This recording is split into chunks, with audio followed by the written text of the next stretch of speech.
Good afternoon. It's Tuesday, 23rd of February. I'm in the reading nook again. It's a slightly chilly, gloomy and blustery day, but as ever, I come in quick with a cup of tea.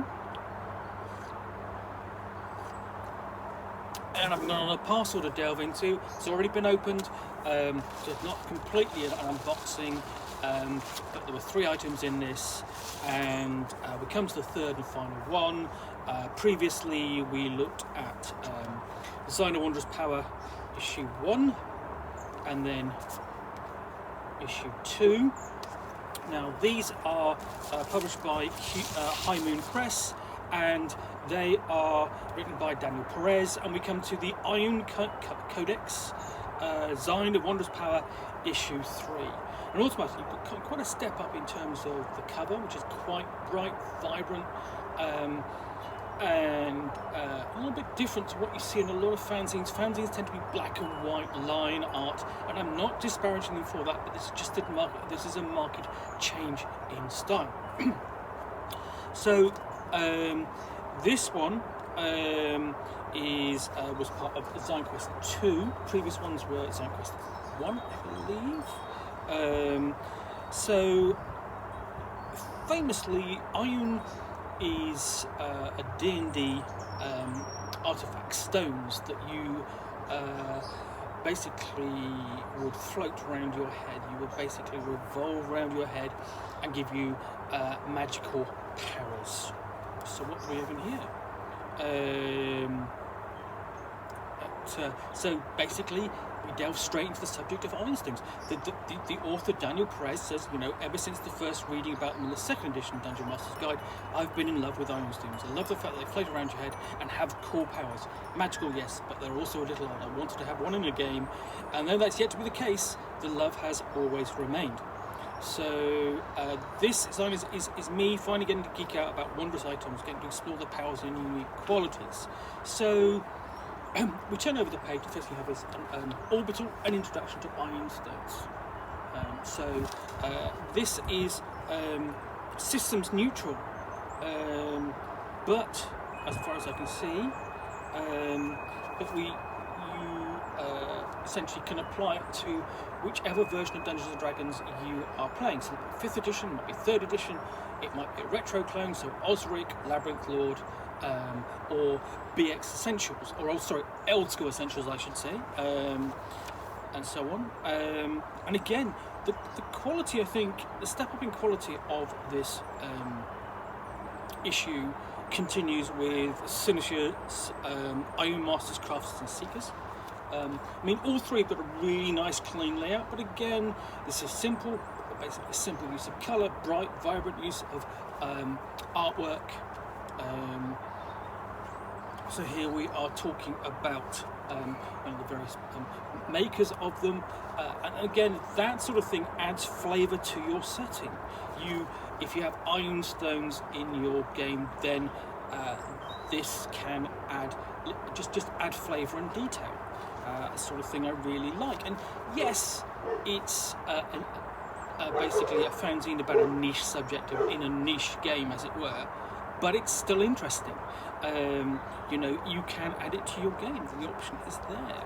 So, for example, what we're going to here, we have the Iron Matrix tapping into the chaos of magic. So we have tables for the Ironstone type. Go over the page. Power, shape, and quality. Again, so the GM, so Dungeon Master, can create her own. And we have options here for each of the different colours. So black is the colour of death, of shadows and deception, lies and decay, the domain of the school of necromancy. So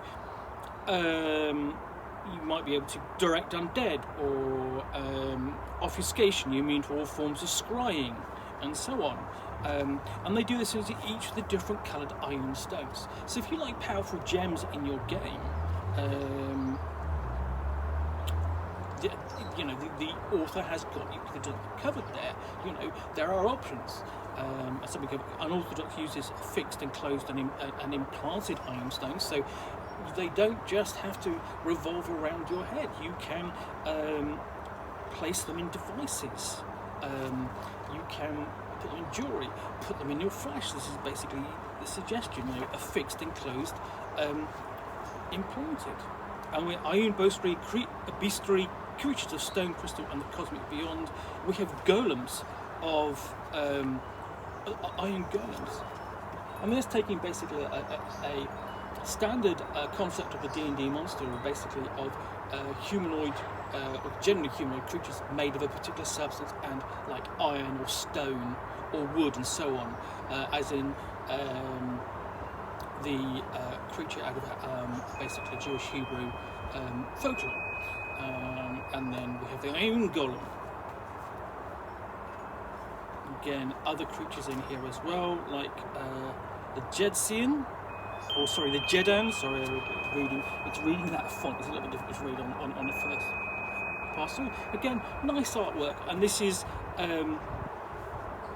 something that again, if you're interested in that kind of thing, you want to add that to your game and make it a feature, then you have got everything here. And we have actually sort of like a dungeon, the Bluestone Quarry, what secrets hide in the old tunnels, describing the quarry and the tunnels, and a nice map there. But, so basically you've got a little adventure site where, for example, iron stones might have been basically dug out of the ground. And lastly, we have tales and rumours, lore, hearsay, and folk tales about iron stones.